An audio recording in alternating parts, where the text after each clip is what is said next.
Hello, welcome back to our sharing session.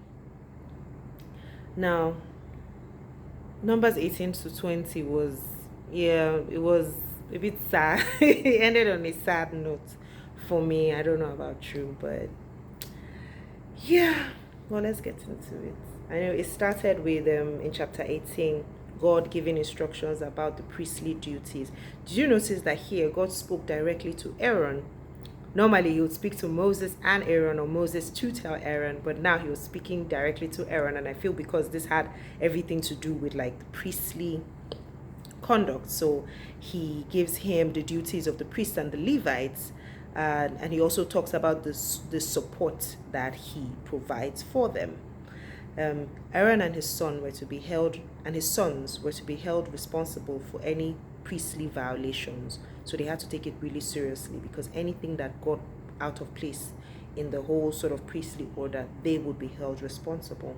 It was their job to serve and carry out the duties inside the sanctuary and the altar, and the Levites were meant to assist them from outside. So the Levites, their job was basically to guard the outside of the altar, or the outside of the sanctuary, to keep the people from coming near it so that they wouldn't defile it and get themselves killed, while Aaron and his sons were to work inside the sanctuary. And if the Levites went inside, they would die as well. So they had to stay outside behind the curtain. Now, if it wasn't evident before, in these chapters is now evident that God does not need our offerings, right?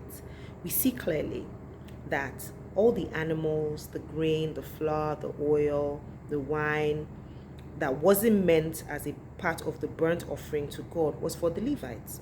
So that was God's provision for them, because he doesn't actually take any of these things. You know how when I remember when I was younger, when the offering, because I grew up Catholic, and the offering, they'll put the offering, and after they take it, the priest rings a bell. I used to believe that, close my eyes, because it was when the bell came, God was coming to take the money, take the money up to heaven as a child. But clearly, that's not what it is. He doesn't need any of those things. He doesn't need the money that we give today, the same way he didn't need all the animals in the past. It was for the Levites as their allotment, because here in these times they didn't get any land. God didn't give them any land, so he gave them this, for them and their families for generations to come, so that they were taken care of. But what was funny was also that the Levites who collected the tithe, a tithe was also required from them to God. So they were supposed to give a tithe of a tithe, and that one went to Aaron, right?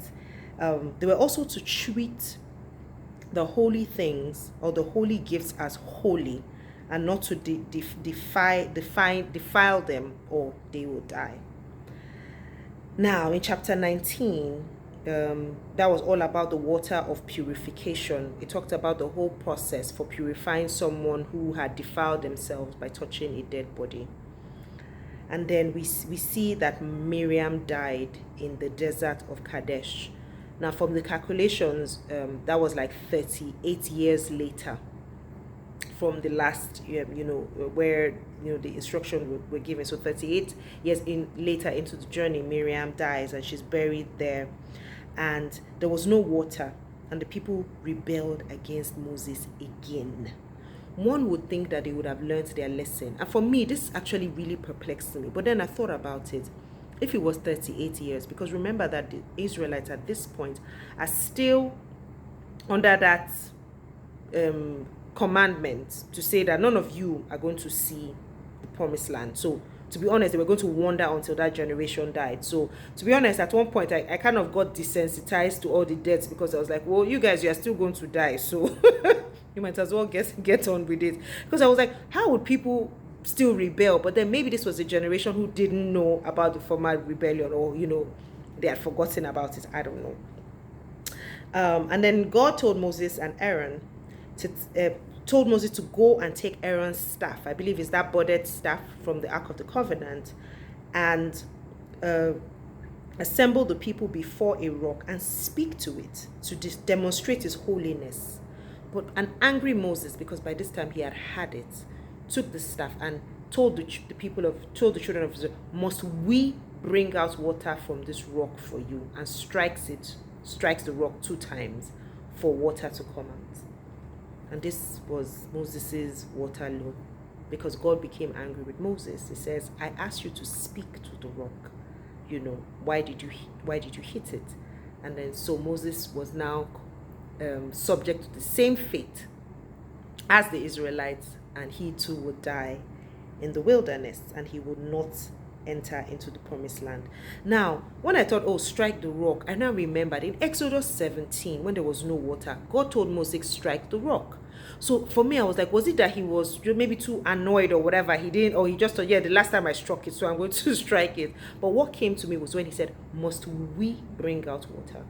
So is it possible that Moses was now trying to equate himself to God at this point, to say, we roll together, we're now one and the same. So people start seeing me as that. I don't know, because he was a humble man, but who knows? But then I was very saddened to hear that, that was now Moses's fate. And then when they got to Edom, I remember Edom are descendants of Esau, who are obviously their closest relatives. They refused them passage. They said, no. The king of Edom said, if you do, I will fight you people, so go back. So they had to go and take the long way around. And while they were there, Aaron also got his punishment a bit early, if you ask me, for what had happened in Meribah.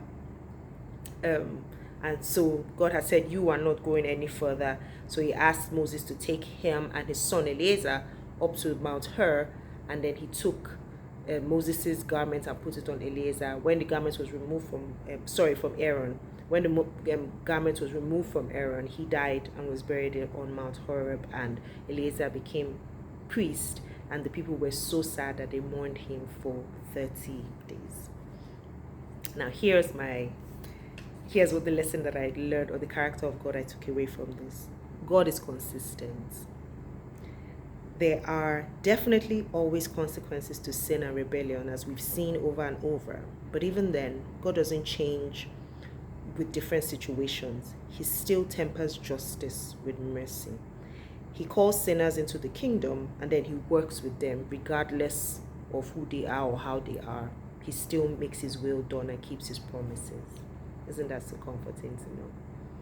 Thank you for joining me today. Tomorrow I will be sharing the lessons that I learned from reading Numbers 21 to 22. And I can't wait to see you then.